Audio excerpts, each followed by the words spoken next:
నిన్ననే ఉగాది జరుపుకున్నాం. కొత్త ప్రభుత్వం కొలువుదీరి 10 నెలలు 10వ నెలలో అడుగుపెట్టాం. చప్పుళ్లే తప్ప అభివృద్ధి పరుగులెడుతుంది. ప్రజల జీవన ప్రమాణాలు మారిపోయాయి. కొత్త కంపెనీలు వచ్చేస్తున్నాయి. ఢిల్లీ మొత్తం కూడా మనకు అనుకూలంగా ఉంది. ఢిల్లీ సాగిలపడిపోయింది మన ముందు. మాటలే తప్ప చేతల్లో మాత్రం పరుగు పందెం ఇంకా మొదలే కాలేదు. కనీసం ఒక అడుగు కూడా పడలేదు అన్న విధంగా ఉంది. ప్రతి దానికి గత ప్రభుత్వం తప్పులను ఎత్తి చూపటం తప్ప ఈ ప్రభుత్వం సాధించింది ఏమన్నా ఉందా అంటే శూన్యాతి శూన్యం, జీరో అని చెప్పాలి.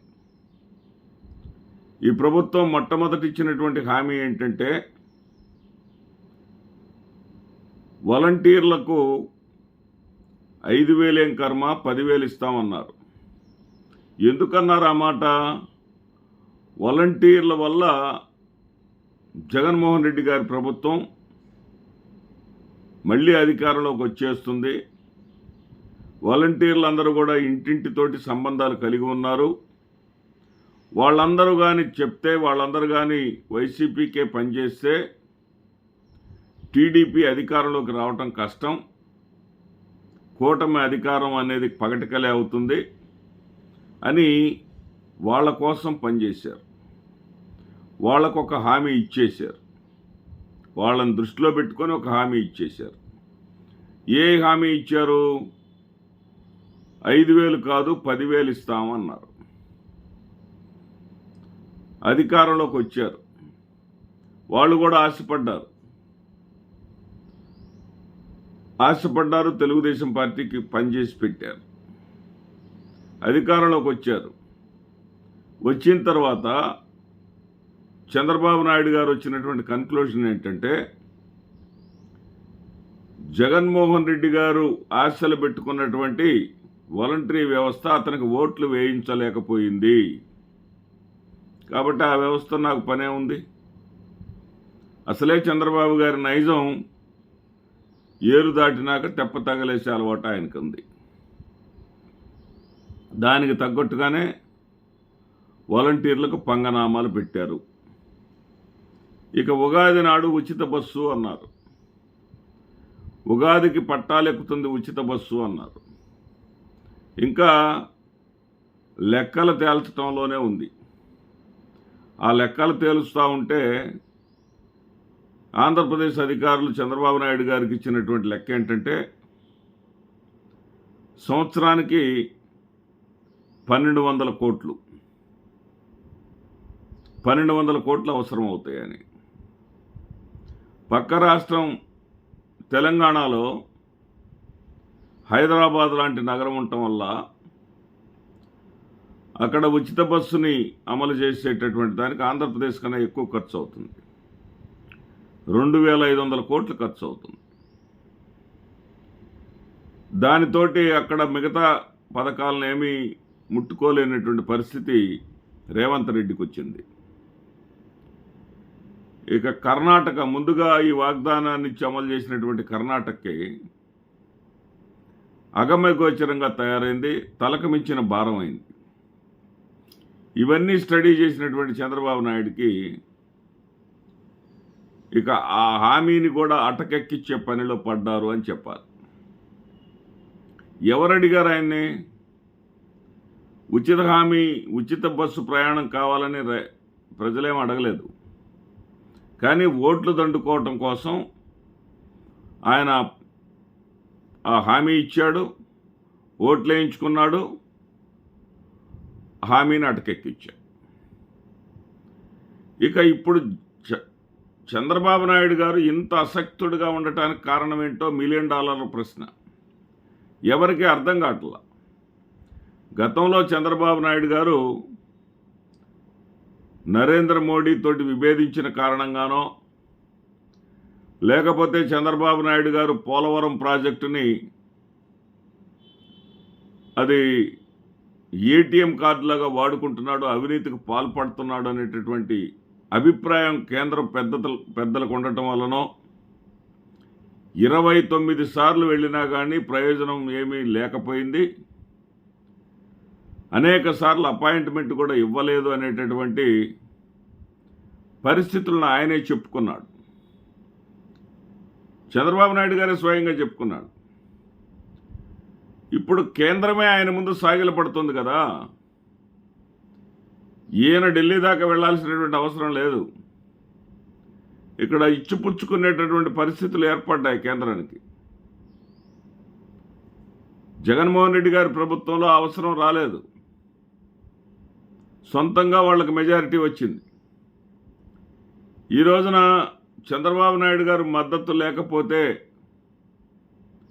బండి సాఫీగా నడవనటువంటి పరిస్థితి భారతీయ జనతా పార్టీకి వచ్చింది. మరి అటువంటిప్పుడు కేంద్రాన్ని ఎందుకు నిలదీయలేకపోతున్నాడు, ఎందుకు సాగిలపడిపోతున్నాడు? దాని వెనకాల ఉన్నది స్కిల్ స్కామ్ కేసులో 58 కోట్ల రూపాయలు జప్తుది ఇంతవరకు కూడా క్లియరెన్స్ రాకపోవటమేనా? ఎంత రాష్ట్ర ప్రభుత్వం అధికారం చేతుల్లో ఉన్నప్పటికీ అధికారులను తమ గుప్పట్లో పెట్టుకొని ఎంత తనకు అనుకూలంగా ఛార్జిషీట్లు వేసుకున్నప్పటికీ ఆ యొక్క జప్తు చేసినటువంటి 58 కోట్లను విడుదల చేయడానికి మాత్రం న్యాయ వ్యవస్థ, గౌరవ న్యాయ వ్యవస్థ అంగీకరించలేదు. అంగీకరించాలి అంటే కేంద్ర ప్రభుత్వం ఒక మాట చెప్పాలి. ఆ మాట చెప్తే చాలు, ప్రజలేమైపోయినా పర్వాలేదు అనుకుంటున్నారేమో. నిన్న వెలగపూడిలో జరిగినటువంటి వెనుకబడిన వర్గాల మహిళల సదస్సు, ఆ సదస్సులో చంద్రబాబు నాయుడు గారు అసహనాన్ని వ్యక్తం చేశారు. ఆయన వ్యక్తం చేసినటువంటి అసహనం ఏంటంటే, బడుగు బలహీన వర్గాల వాళ్ళు ఏ పూటకు ఆ పూట చూసుకుంటారు. మీటింగ్కి వచ్చామంటే వచ్చామన్నారు, సగం మంది వెళ్ళిపోయారు అని ఆయన నోటితోటి ఆయనే ఒక అసహనాన్ని వ్యక్తం చేశాడు. అంటే ఆయన చెప్పే మాటలు వినలేదు అని ఇక్కడే చంద్రబాబు నాయుడు గారు అర్థం చేసుకోవాలి. నీ మాటలు ఎల్లకాలం వినరు. జగన్మోహన్ రెడ్డి గారు ఉచితంగా 2 చీరలు ఇస్తూ ఉంటే ఆయన ఇచ్చే 2 చీరలు ఏ మూలకు? నేను ఆ 2 చీరలను ఇస్తూనే మరో పట్టు చీరను కూడా ఇస్తానని చెప్తే ప్రజలు నమ్మి ఓట్లేశారు. ఎందుకంటే జగన్మోహన్ రెడ్డి గారు చేసి చూయించాడు కాబట్టి, మీకు జగన్మోహన్ రెడ్డి గారికి మించినటువంటి అనుభవం ఉంది కాబట్టి మీరు చేస్తారనుకోని చెప్పేసి ఇచ్చారు, అధికారం ఇచ్చారు, మీకు ఓట్లేశారు. కానీ మీరు ఇప్పుడు ఏం చేస్తున్నారు? P4 అంటున్నారు. ఆ P4 అనేది ప్రజలకి మరో రకంగా అర్థమైంది. పేద ప్రజలను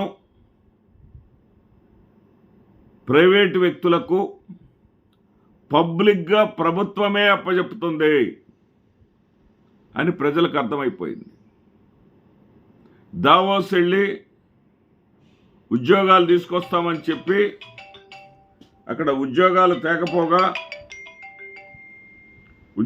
ఏమీ తేకపోగా మీరు ఏదైతే 6,34,000 కోట్ల ఒప్పందాలు జరిగినాయి, 4.5 లక్షల ఉద్యోగాలు వస్తాయని చెప్పేసి గాలి కబుర్లు చెప్పటమే జరిగింది. మరోవైపు గత ప్రభుత్వం ఒక్క ఉద్యోగం ఇయ్యనటువంటి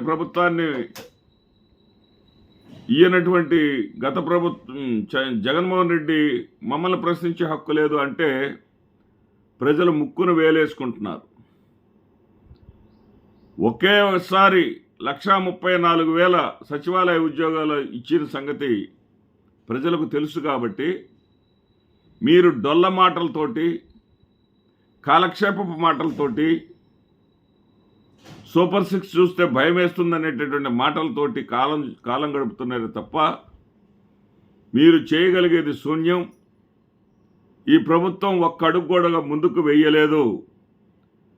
10 నెలలు గడిచినా కానీ ఇంకా పురిటి నొప్పులు పడుతుంది అనేటటువంటి అభిప్రాయానికి ప్రజలు వచ్చేశారు. ప్రజల అభిప్రాయానికి వచ్చారన్నటువంటి అసహనమే ఇటు చంద్రబాబు నాయుడు గారిలో నిన్న ప్రజలు వచ్చారు, వెళ్ళిపోయారు, సగం మంది పైగా వెళ్ళిపోయారు అనేటటువంటి మాట అతను నోటి వెంట రావడానికి కారణం అదే. నమస్తే.